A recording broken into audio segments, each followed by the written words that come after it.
Assalamualaikum warahmatullahi wabarakatuh. Kami dari kelompok 8 pada hari ini akan membahas tentang penelitian eksperimental.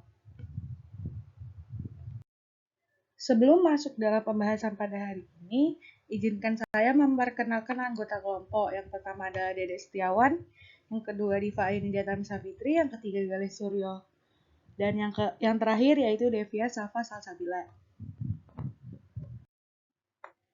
Nah, kita masuk ke apa aja sih yang akan dibahas pada materi ini? Yang pertama adalah rumusan masalah, setelah itu teori dan konteks, yang ketiga penelitian eksperimental, setelah itu pertukaran validitas, dan yang terakhir yaitu penelitian kuasi eksperimen.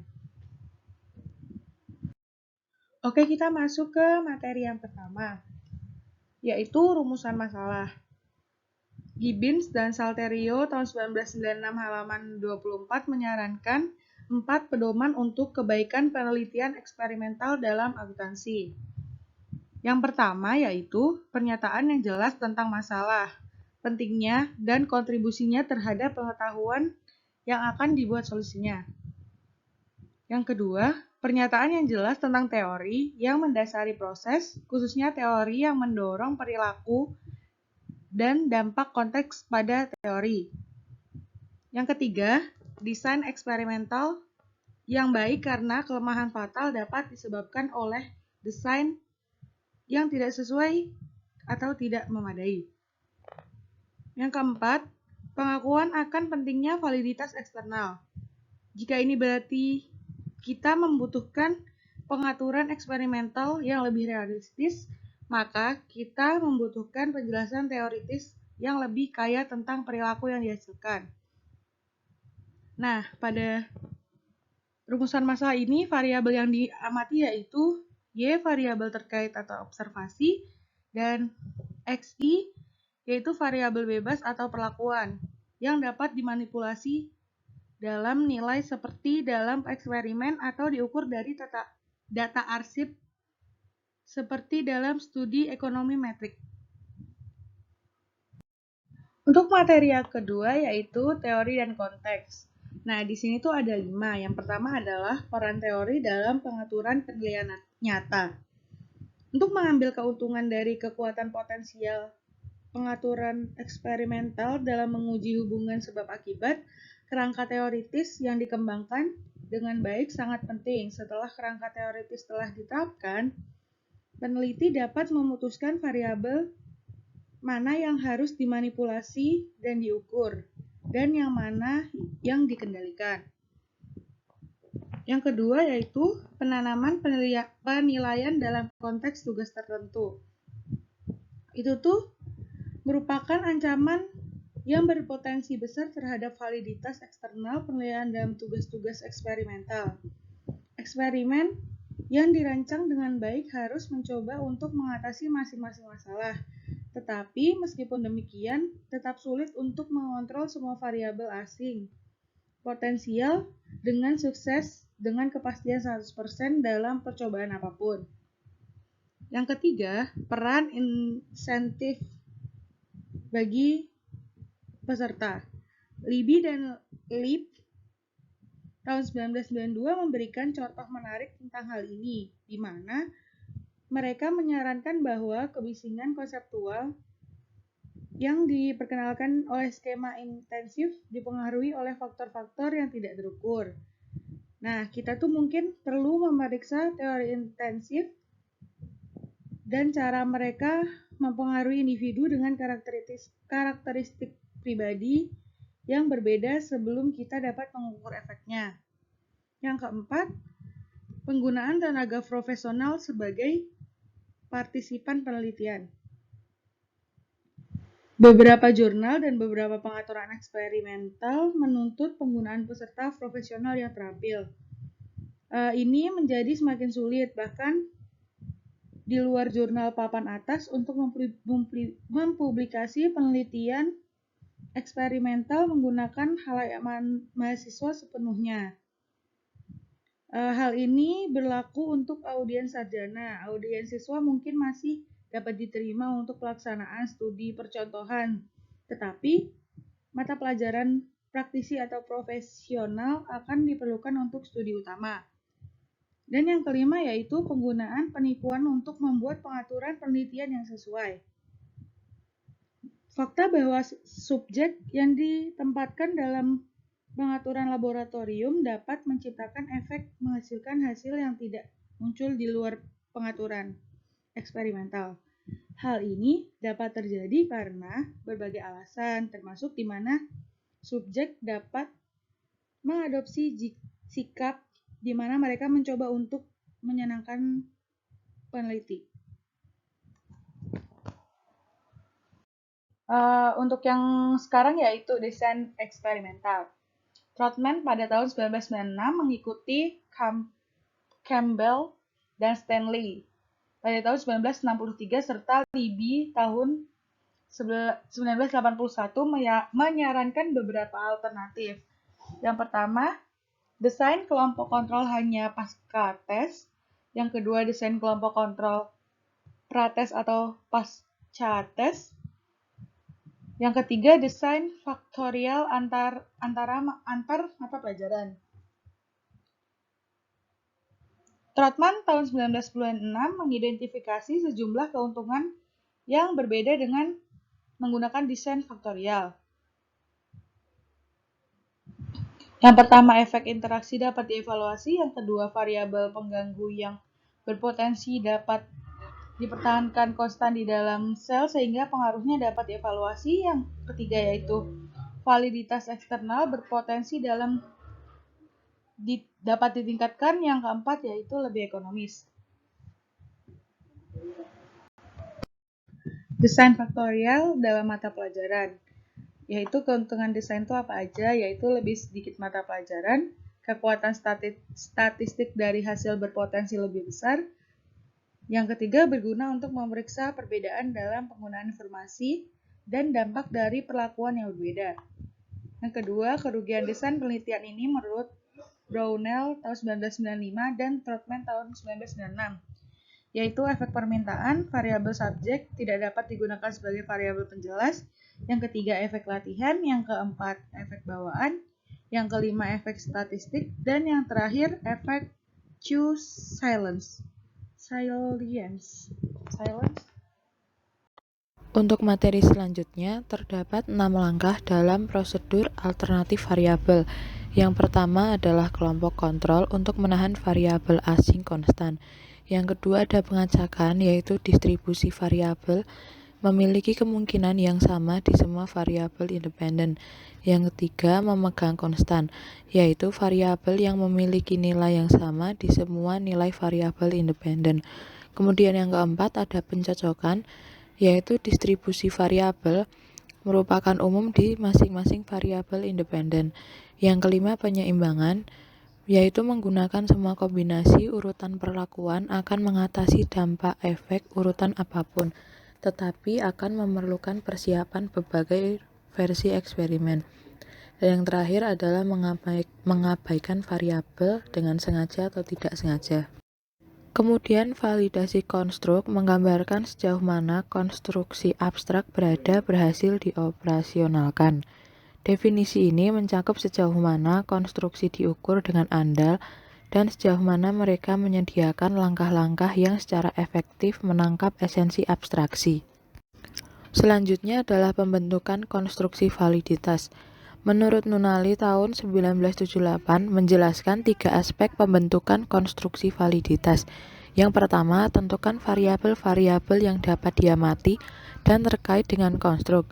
Ini memberitahu peneliti item mana yang harus diukur dan dievaluasi pada langkah selanjutnya. Yang kedua, tentukan sejauh mana variabel yang dapat diamati ini dapat diandalkan ukuran satu atau lebih konstruksi dan sejauh mana keterkaitan di antara item yang diukur. Dan yang ketiga, tentukan sejauh mana ukuran-ukuran konstruksi tersebut employed akan menghasilkan hasil yang dapat diprediksi. Untuk selanjutnya yaitu ancaman terhadap validasi internal. Menurut Cook and Campbell pada tahun 1979 mengidentifikasi 9 masalah validitas internal yang terpisah. Yang pertama, pematangan. Ini menyangkut dampak apapun yang berkaitan dengan berlalunya waktu. Ini akan berhubungan dengan perubahan subjek antar eksperimen beruntun atau bahkan selama eksperimen tunggal atau wawancara. Selanjutnya, yang kedua, sejarah. Ini mirip dengan yang ada di atas, tapi lebih peduli dengan perubahan lingkungan yang mungkin berdampak pada penelitian daripada perubahan dalam subjek. Untuk yang ketiga, pengujian. Hasil dari serangkaian tes mungkin disebabkan oleh hasil tes sebelumnya. Oleh karena itu, efek dari tindakan berulang dapat meluas dalam jangka waktu yang lama. Yang keempat, kematian subjek. Subjek mungkin mati atau lebih mungkin tidak hadir di tengah jalan melalui serangkaian eksperimen atau wawancara.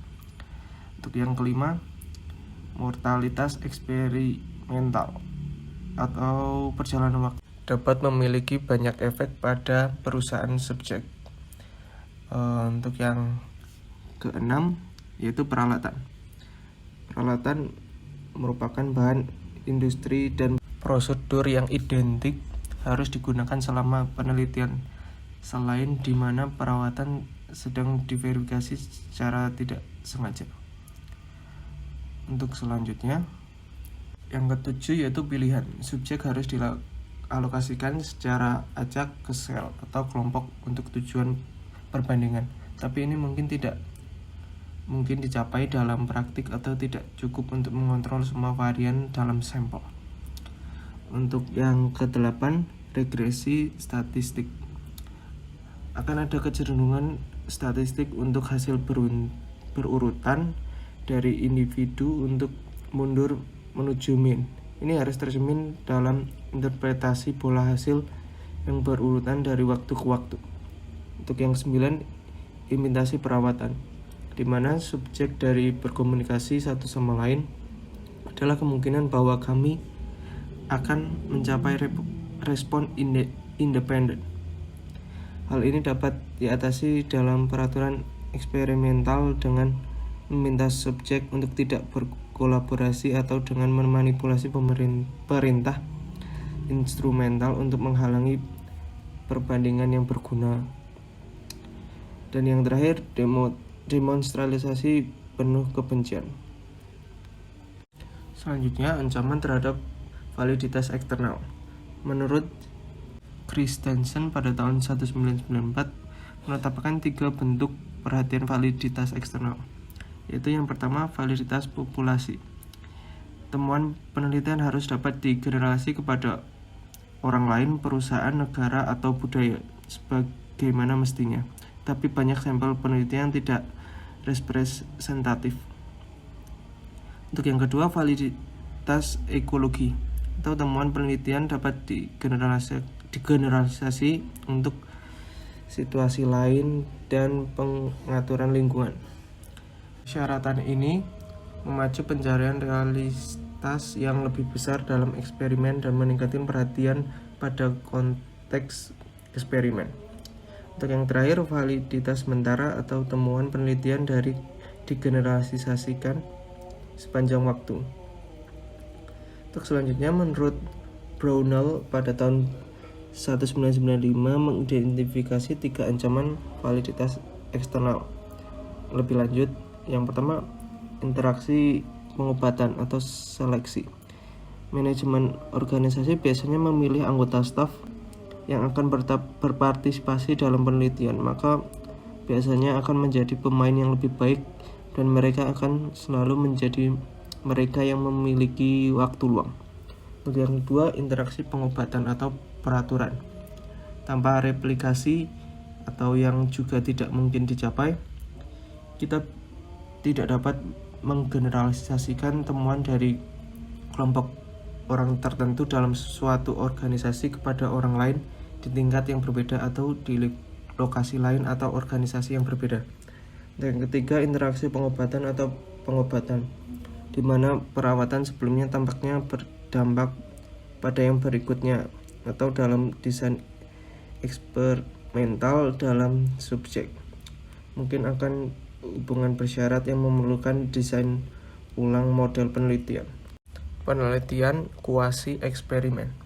Eksperimen yang dilakukan di lapangan masih sangat jarang muncul dalam literatur, terutama karena kendala akses, pertimbangan etis, dan bahkan serikat pekerja. Kendala seperti itu sama sekali tidak membatasi pada tahun 1924, ketika serangkaian eksperimen dimulai yang telah menjadi salah satu contoh eksperimen paling terkenal di lapangan, meskipun sebagian besar untuk alasan yang salah. Eksperimen Houghton atau Mayo tahun 1933 dan Dickson pada tahun 1939 tetap menjadi indikator klasik tentang apa yang bisa salah dalam kondisi eksperimental ketika perencanaan tidak cukup mengantisipasi berbagai kemungkinan tanggapan. Sejumlah isu penting muncul dari ini, yang memiliki implikasi lebih luas untuk penelitian eksperimental. Proses mencocokkan yang digunakan membuat kita percaya bahwa kita mungkin tidak membandingkan yang serupa dengan yang serupa. Kegagalan untuk mengisolasi kelompok eksperimen dan kontrol di bawah kondisi eksperimen yang identik memberikan ancaman terhadap validitas internal. Eksperimen awal hanya melibatkan 6 personel wanita, walaupun total lebih dari 40.000 orang dipekerjakan di Hawthorne, menunjukkan bahwa sampel tersebut hampir tidak representatif. Subjek yang berpotensi tidak kooperatif dikeluarkan dari eksperimen, sehingga kita mungkin berurusan dengan kelompok yang bias dan tidak representatif. Kematian eksperimental adalah masalah serius. Dengan studi longitudinal ini, jenis ketidakadilan dan pemutusan hubungan kerja menghasilkan diskontinuitas pengumpulan data. Sejumlah besar variabel intervensi yang terkait dengan sikap karyawan untuk bekerja dan satu sama lain telah diabaikan. Misalnya, pengaruh keamanan. Ancaman yang diamati terhadap validitas terkait dengan efek Hawthorne dapat dengan mudah dibagi dalam 3 cara. Yang pertama, indeksikalitas, yaitu variasi perilaku sehari-hari individu dalam eksperimen panjang. Yang kedua, efek eksperimen, yaitu bias yang muncul dari peneliti yang berperilaku berbeda dari hari ke hari dan antar kelompok, memberikan informasi yang tidak diinginkan yang menghasilkan hasil yang berbeda. Yang ketiga, mediasi subjek, yaitu perbedaan yang terkait dengan individu yang menafsirkan persyaratan tugas secara berbeda. Implikasi pada ketiga efek. Implikasi untuk ketiga efek ini pada penelitian akuntansi mungkin dijelaskan masing-masing sebagai ancaman validitas eksternal, yaitu karena subjek tidak akan berperilaku sama dalam konteks yang berbeda, atau bahkan dalam konteks yang sama pada periode waktu berikutnya. Yang selanjutnya, ancaman validitas internal, yaitu yang terkait dengan penggunaan peneliti yang berbeda untuk administrasi percobaan, ketika mereka tidak ditulis atau tidak mendekati eksperimen dengan cara yang sama. Yang ketiga yaitu ancaman validitas internal, berasal dari asumsi tentang pribadi karakteristik, kemampuan dan motivasi subjek penelitian, serta pemahaman tentang tugas eksperimental dan instrumentasi. Sekian dari kelompok kami. Jika terdapat kekurangan dan salah kata, mohon maaf. Wassalamualaikum warahmatullahi wabarakatuh.